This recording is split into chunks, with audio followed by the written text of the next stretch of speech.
ఈ శ్రావణ మాసం ఫస్ట్ శుక్రవారం అమ్మవారికైతే 2 రకాల నైవేద్యాలు చేశాను నేను. ఒకటేందంటే పెసరపప్పు పాయసం, ఇంకోటేందంటే మినపొడ చేశాను. ఒక్కొక్కరు ఒక్కో విధంగా చేశారు. చేసే పద్ధతులు వేరుగా ఉంటాయి కదా! ముందుగా అయితే క్వాలిటీ అయిన పెసరపప్పు తీసుకొని కడిగి స్టవ్ మీద పప్పు రెండింతలు మునిగేంత పప్పుని మనం స్టవ్ ఎక్కిచ్చేసేసి ఒక పక్కన పాలు కూడా మనం హీట్ చేసుకుందాము. పెసరపప్పు అయితే ఇలాగ సిమ్‌లో పెట్టి ఉడికిన తర్వాత దాన్ని ముద్దకం వాటిలతో ఏం అవసరం లేదు. డైరెక్ట్ గెంటితోనే మనం మెదిపేసామంటే ఇప్పుడైతే మనకి రుచికి ఎంత చక్కెర కావాలో మేమైతే చక్కెర ఏస్తున్నాను. మీకు ఇష్టమైతే బెల్లం కూడా వేసుకోవచ్చు. చక్కెర అయితే బాగా తేలిక పడేంత వరకు దాన్ని మెదుపుతూ ఉన్నామంటే చక్కెర కరిగి మనకి తేలిక పడతది పప్పులో. యాలకులైతే యాడ్ చేసుకున్నాము కదా!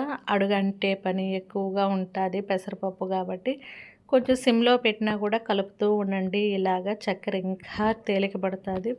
ఇప్పుడైతే బాండలు తీసుకోండి. జీడిపప్పు, ద్రాక్ష వేయించుకోవటానికి బాండలు కానీ ఎక్కువ లావుగా మందపాటిగా ఉండే అది సెట్ అంటాము కదా! ఇది కానీ తీసుకోండి. ఫస్ట్ ద్రాక్ష వేయించుకోండి. రెండిట్లు ఒకేసారి వేయించారనుకో ద్రాక్ష మాడిపోతుంది, జీడిపప్పు తేలిపోతుంది అన్నట్టు ఉంటుంది. ముందుగా ద్రాక్ష వేసుకున్న తర్వాత జీడిపప్పుని సన్నటి సెగ మీద వేయించుకోండి. ఎక్కువగా ఏం చేయలేదులేండి. అమ్మవారికి మనం చేతితో కొంచెం చేసి పెట్టినా కూడా ఆ తృప్తి వేరుగా ఉంటుంది. ఎక్కడో ఆన్లైన్లో ఆర్డర్ చేసుకోలేని వాళ్ళు భగవంతుడు ఏది అబ్జెక్షన్ పెట్టడు. నేను అది అనుకుంటాను. ఇప్పుడు నెయ్యి గడ వేసిన తర్వాత బాగా కలపండి. పెసరపప్పు పాయసంలో ఇది అంతా ఎలా ఉండాలంటే సిమ్‌లోనే ఈ వర్క్ అంతా జరుగుతూ ఉండాలా. ఇందాక పాలు కాసి చల్లారనివ్వండి. చల్లారిచ్చిన పాలు కూడా దీంట్లోకి యాడ్ చేసుకోండి. ఇప్పుడు మన పెసరపప్పు పాయసం రెడీ.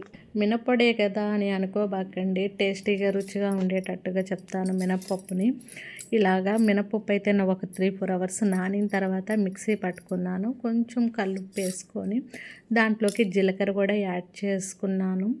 ఇలాగ 1 బై 1 మినప్పొడి అయితే వేస్తూ ఉన్నాను నేను. అమ్మవారికి కదా అని చెప్పి 1 గ్లాస్ 1.5 గ్లాసే వేసుకున్నాను. బయట అయితే ఆర్డర్ చేసుకొని తెచ్చుకోవటంలో ఇబ్బంది ఏమి ఉండదు, కానీ మనం చేసి పెడితే అదొక తృప్తి కదా, ఏమంటారు.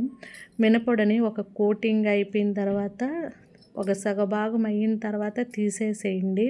తీసేసిన తర్వాత మళ్ళీ ఇంకో కోటింగ్ వేసుకున్నామనుకోండి చాలా అంటే చాలా టేస్ట్గా ఉంటాయి. ఇలాగ చూడండి అన్నీ తీసేస్తూ ఉన్నాను. హాఫ్ కుక్ అయిన తర్వాత ఒక 2 మినిట్స్ 3 మినిట్స్ అలా ఉంచేసి మళ్ళీ సెకండ్ కోటింగ్ వేస్తూ ఉన్నాను. ఇలా చేయటం వల్ల ఏంటంటే మనం బయట నుంచి తెచ్చుకున్నప్పుడు వడ అదోలా ఉంటుంది, స్మూత్ వడ. ఈ వడ తినండి, చాలా అంటే చాలా టేస్ట్గా ఉంటుంది.